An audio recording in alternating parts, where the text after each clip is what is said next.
Halo semuanya, selamat datang kembali di video analisa harian XAUUSD bersama Mandana, dan ini adalah analisa harian XAUUSD pada hari ini tanggal 5 Februari 2025. Hari apa sekarang ya? Hari Rabu. Seperti biasa, jika kalian semua suka dengan videonya, jangan lupa like dulu videonya, subscribe dulu, video lonceng, dan di share. Bagaimana kalian semua hari ini? Kemarin ya, apakah kalian happy semua? Semoga pada happy ya. Karena sejatinya kemarin itu kalian sudah maksimum profitnya.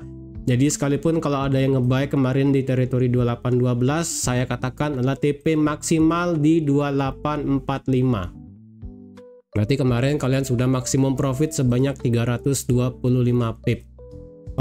Kalau kalian merasa itu belum cukup, sabar ya. Tapi yang penting hari ini, lebih tepatnya kemarin, kalian sudah maksimum profitnya. Ya, bahkan ini tadi pagi sempat naik sedikit sampai 2848 sebelum sekarang turun. Jadi coba absen dulu kemarin berapa orang yang sekiranya ada ambil posisi buy pada saat saya live stream di harga 2812. Mungkin 2812, 2810 mungkin ya. Kemarin kalau ada yang pada saat saya baru live itu langsung bisa saya katakan bisa buy di 2810. Itu tambah gini lagi ya, 300 hampir 400 pip kayaknya semoga kemarin ya. Jadi coba info dulu ya. Semoga kalian di sini nggak ada ceritanya kemarin kalian nge-sell. Semoga nggak ada ceritanya ya. Mungkin hanya cerita kalau kalian ada yang nge-sell di 2845 itu oke. Ya, karena sekali lagi TP maksimal di 2845. Jadi kalau kalian ada yang ngide buat nge-sell di 2845 itu masih make sense. Tapi kalau kalian ada yang nge-sell di 2830, 2831 itu saya nggak ngerti. Itu kenapa kalian nge-sell di teritori itu aja sih ya.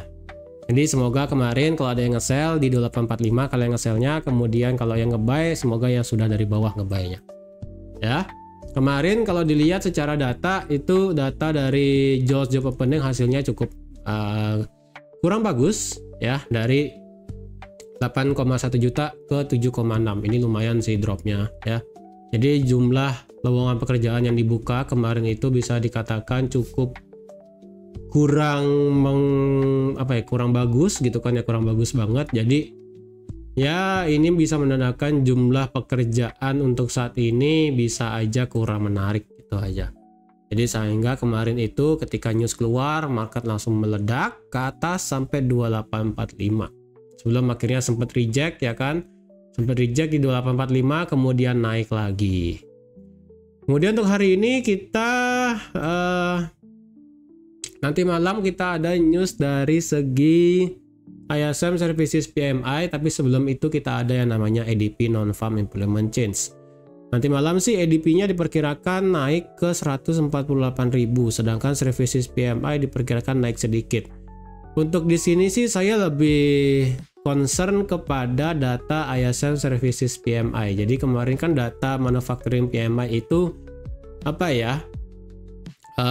Hasilnya bagus, tapi karena ada news gitu kan ya, jadi tidak terlalu dipedulikan. Semoga untuk saat ini nanti malam ketika ada news di sini benar-benar hasilnya news gitu kan, bukan karena ada intervensi dari Trump lagi atau nggak tiba-tiba ada apalah tarif lagi dan sebagainya. Semoga enggak sih. Jadi kalau nanti malam saya lebih concern kepada ISM Services PMI. Jadi kalau nanti malam Services PMI bisa keluar di atas 55 itu bisa ya menguatkan USD, yang otomatis ini semoga XAUUSD-nya turun. Atau enggak mungkin nanti malam ADP non-farm-nya di sini hasilnya bagus. Ya, XAUUSD kemungkinan bisa turun juga. Ya. Oke, hari ini bagaimana sekarang hari ini? Hari ini kita lihat dari segi daily, oke. Saya sudah katakan kemarin bahwa kemarin daily dari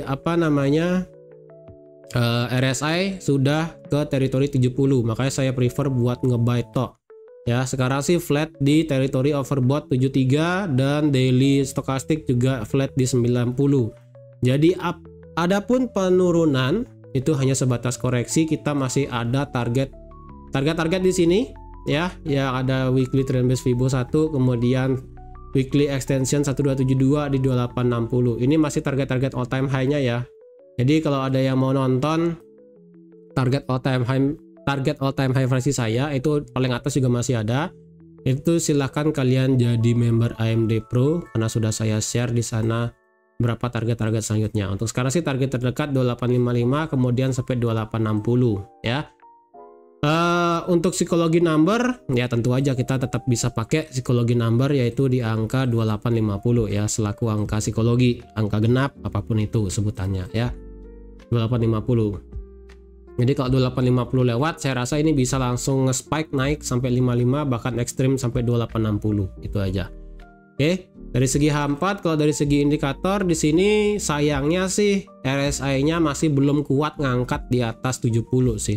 Tapi dari segi stokastiknya ini masih oke, masih bisa ngangkat ke atas. Jadi adapun penurunan ekstrim kita masih bisa untuk nge-buy di teritori 2830 untuk saat ini ya. 2830 ini kita masih bisa nge-buy karena kalau dilihat ini kan resisten become supportnya sekarang. Ya, ini resisten become support. Nah, sekarang adakah Fibonacci yang bisa kita pakai? Ya, tentu aja bisa ya. Ini bagian bawahnya saya ya dimin dah ya, saya dimin aja. Bagian bawah ini saya nggak akan delete dulu. Sementara nggak akan delete. 2845 ini tetap sebagai angka kemarin ya kan 1618-nya dari sini sampai sini. Ya, sudah kena 1618, kemudian saya ekspektasinya adalah marketnya turun buat retrace. Itu pun kalau bisa, ya ingat, kalau bisa. Jadi kemarin itu pada saat nyentuh 2845 kan harga sempat drop ya kan sampai 2832. Itu ternyata tidak cukup sampai 38,2, kalau ditarik lagi lebih tinggi ya. Berarti 2830 itu mepet dengan 50% Fibo-nya. Dan ini pun kalau 2848 adalah titik nolnya. Jadi sekali lagi ya, kenapa ini Fibonacci-nya sudah bisa saya pindah? Karena kemarin ya, kalau kalian lihat ini yang saya tarik dari sini sampai ke sini, ini kan sudah kena 38,2 tuh ya. Pas kena 38,2, pas juga saya live stream di sini, langsung saya bisa buy di sini ya. Makanya sekarang geser untuk Fibo-nya dari situ titik 0 dan di sini titik 100-nya. Nah, jadi otomatis 50%-nya di sini mendekati resisten become support-nya di 2830. Ini masih dari segi time frame H4 loh ya. Kalau dicari apakah ada area demand yang bagus, jujur nggak ada dari segi H4. Karena ini benar-benar satu candle H4 ini besar banget bodinya, ini volumenya gede banget sih kayaknya ini ya. Benar-benar langsung mental ke atas harganya, buset gitu kan ya. Kalau dilihat dari segi H1, demand juga sih nggak ada ya. Kalau dicari juga ini saya pakai dua lah ya. Ini 2830, 2829. Ini sebagai resisten become supportnya yang pernah kemarin terjadi di all time high-nya ya kan. Jadi kalau ini misalnya kayak teh celup itu kan kayak kemarin celup sampai 50% tapi close-nya masih di atas 2830 bisa nge-buy lagi nanti ya. Tapi kalau misalnya ini masih ekstrim drop, ini masih ada satu resisten become support juga dan pas sama di 61,8-nya yaitu di sini di 2823 ya. Jadi ini masih masuk akal kalau harganya turun kita tetap buy only titik. Apakah kita bisa nge-sell? Ya kalau kalian tipe orang counter trend dan sebagainya ya silakan nge-sell sih. Cuman saya pribadi nggak mau nge-sell sih. Untuk dilihat sekarang dari segi time frame H1 apa kita punya satu support yang dekat. Bentar ya, kayaknya ini bentar saya coba cek 38,2 nya di mana ya. Siapa tahu ya kan marketnya cuma turun kayak kemarin sampai 38,2 kemudian drop gitu kan. Oh itu 23,6. Berarti di sini 38,2-nya ada di harga sebentar ya. Nah, di sini 2832. Oke. 2838 selaku tadi 23,6. Di H1 nggak kelihatan ya, H1 nggak kelihatan. Ntar saya cek momentumnya dulu. Secara momentum di sini kemungkinan RSI-nya bisa aja nggak bentuk divergent ya, bisa aja. Bisa aja ya, ingat bukan pasti, bisa aja ini naik soalnya RSI-nya di sini malah semakin turun. Jadi kalau ini memang semakin turun ya udah kita biarkan turun, kita nanti ambil buy di bawah, itu aja, simple ya. Di M30 kalau dicari apakah ada area demand-nya yang bagus, ini kalau dicari demand yang bagus sebenarnya sih ini benar-benar apa ya? Ya kayak semacam other block lah di sini ya, mepet, tapi mepet banget sih ya, 38,2 mepet dengan resistance become supportnya juga. Jadi saya nggak mau pakai ini, terlalu lebar dan terlalu mepet dengan resistannya. Itu aja sih problemnya. Kemudian di M15, M5 di sini wah ini drop langsung mental naik. Ntar kayaknya itu dia ngebuat liquidity deh seharusnya. Ini belum bisa dikategorikan naik sih sewajarnya dan seharusnya, tetapi aduh gimana ya, ini marketnya rada sedikit biasnya 2832 nggak begitu bagus ya. Ntar ini 2832 tadi selaku apa namanya, selaku resistance become supportnya 38,2 nggak begitu bagus sih, tapi kalau dicari 2835 ini lebih make sense soalnya 2835. Jadi kalau dari segi H1 di sini sih ya demand bagus sih nggak juga, kalau dibilang order block sih ya oke lah kan ya. Kalau dicari pakai Fibo yang tadi ini berarti mepet dengan 23,6. Sebenarnya sih sampai 38,2 ya, tapi dari segi candlenya itu tidak memberikan kita kesempatan bagus untuk bisa areanya gitu loh ya. Jadi kalau ada harga turun di bawah 2832 kemungkinan sampai 2835 ini penentuannya, karena di sini ada ya kayak semacam support lah ya. Di sini support minornya, kemudian di sini resistance become supportnya yang sudah dites sekali. Ya, ini di M30 di break kemudian di retest kemudian naik, di M15 juga sama, di break di retest kemudian naik, di M5 juga sama, di break di retest kemudian naik. Yang hanya beda itu di 2838. Jadi kemungkinan kalau 2838 lewat, 2835 itu marketnya bisa mental, tapi ini marketnya malah mental sekarang ya. Belum sampai 2838 sudah naik. Kalau dilihat di sini momentumnya dari segi H1 pakai RSI di sini belum ada tanda-tanda naik sebenarnya ya, karena ini kan RSI sekarang di 67 belum sampai ke 70 soalnya. H4-nya pun belum nyampe ke 70. Jadi saya worry-nya ini adalah kenaikan yang dipaksa ya, walaupun secara stokastiknya ini adalah flat di teritori overbought secara H1 dan juga H4 kan ya, tapi RSI-nya di sini momentumnya kurang buat naik. Tapi ingat daily tetap sudah di atas ya, daily sudah di atas. Jadi yang saya inginkan berarti at least M30 dan H1 itu ngeriset RSI sih ya. RSI dan juga stokastik kalau bisa di reset itu lebih bagus lagi. Ketika resetnya selesai itu nanti kita bisa nge-buy. Nah, di mana harga itu kemungkinan bisa di reset ya kan ya. Kemungkinan sih kalau memang ini memang marketnya mau turun untuk ngeriset tadi volumenya RSI dan juga stokastik, ya 2838, 2835 atau enggak mentok sampai 2830 gitu kan ya. Nah sekali lagi penurunan ini hanyalah sebatas koreksi untuk kita tetap bisa lanjut nge-buy ya. Kalau sekarang nge-buy saya tidak sangat saya sarankan nge-buy di sini. Nge-sell pun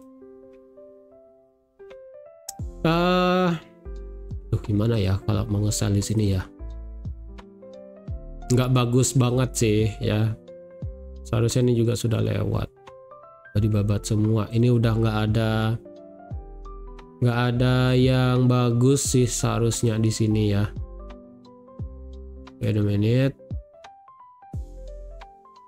Kalau dipaksa udah kena ya, udah kena dan drop.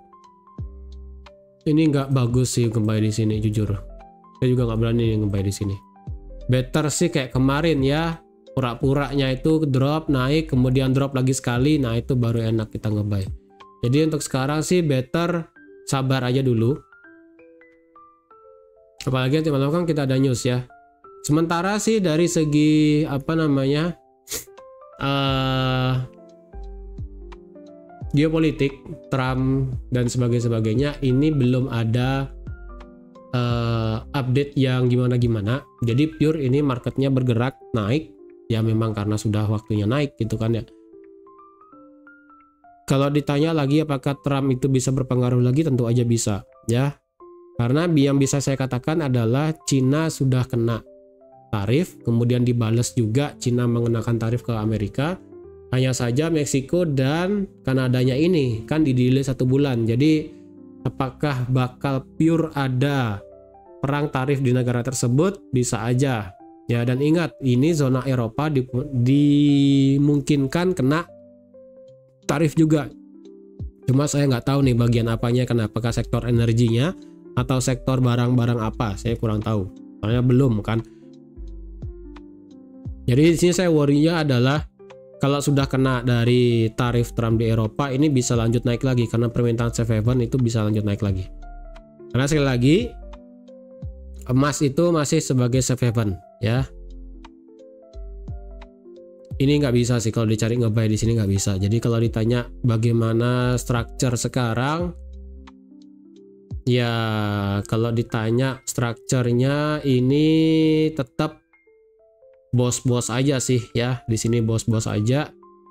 Di sini inducement kan, inducement kemudian naik, kemudian retrace turun. Di sini bos ya kan, bos turun, bos lagi. Jadi kalau ini marketnya nanti turun ya, ngebreak ini, ntar saya zoom out deh, zoom in sorry.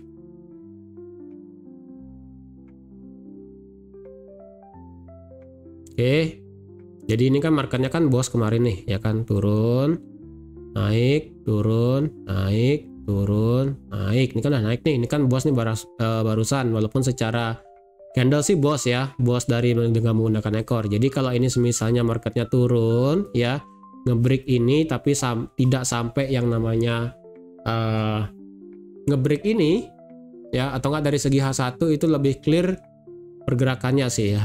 Saya pakai H1 aja lagi deh ya. H1 aja. Ini turun, naik ya, turun, naik. Jadi kalau ini di break mantul di sini, maka potensial di sini ada inducementnya, dan ini kalau di break potensial bos lagi. Nah sekali lagi ya, ingat market itu kemarin-kemarin melakukan inducement, kemudian bos dan bos terus. Jadi otomatis setiap ada penurunan kita ambil buy, penurunan kita buy, itu aja sih ya. Untuk structure sekarang di sini ini masih sideways parah. H1 tidak berhasil tutup di atas 2845, H4 juga tidak berhasil tutup di atas 45. Jadi kalau misalnya kalian ngide mau ngebuy di atas 2845, untuk sekarang kalau ngide di atas 2845 stop lossnya itu rada bahaya, karena stop lossnya itu mau nggak mau harus di bawah 2839 untuk sekarang ya. Minimal itu adalah di time frame M30, paling bagus di H1 atau enggak di H4, itu aja sih. Kalau ada H1 close di atas 2845 dan ini enggak close di atas 2845, sekarang H4 nya ini sisa lagi 1 jam aja.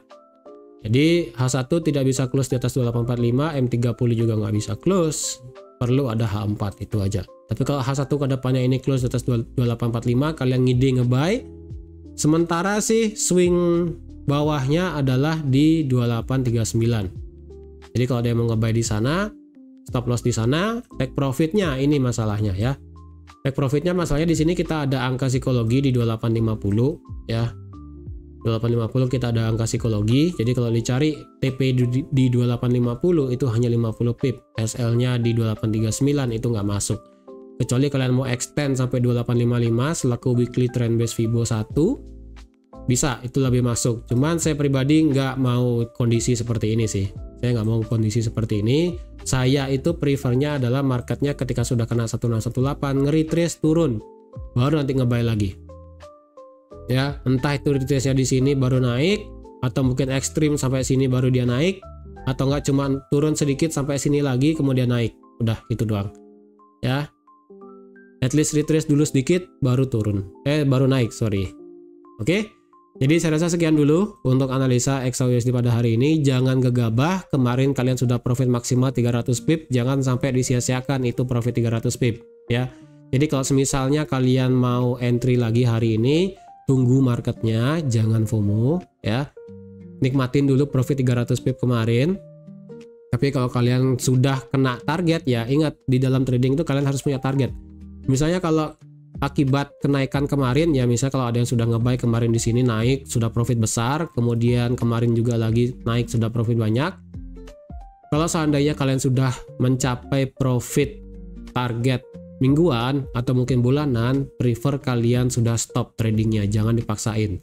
Tapi kalau kalian mau paksa juga ikut trading, kecilkan resikonya, entah itu lotnya pakai 0,01 atau ya resikonya 0,1%, antara dua itu aja ya. Jangan dipaksain dengan menggunakan resiko yang sama ataupun lot yang sama, karena takutnya itu malah kalian sudah winning streak, sudah winningnya besar, nanti ujung-ujungnya malah rugi kan jelek ya. Jadi kalau bisa atur psikologinya, kalau sudah sampai profit target sabar itu ya. Jadi sekian dulu analisanya hari ini. Ingat nanti malam kita ada news ISM Services PMI dan ADP Non-Farm Employment Change ya. Terima kasih sudah menonton videonya sampai habis. Terima kasih juga sudah like, share, dan subscribe seperti biasa. Dan sampai jumpa lagi di analisa harian XAU USD selanjutnya. Bye-bye.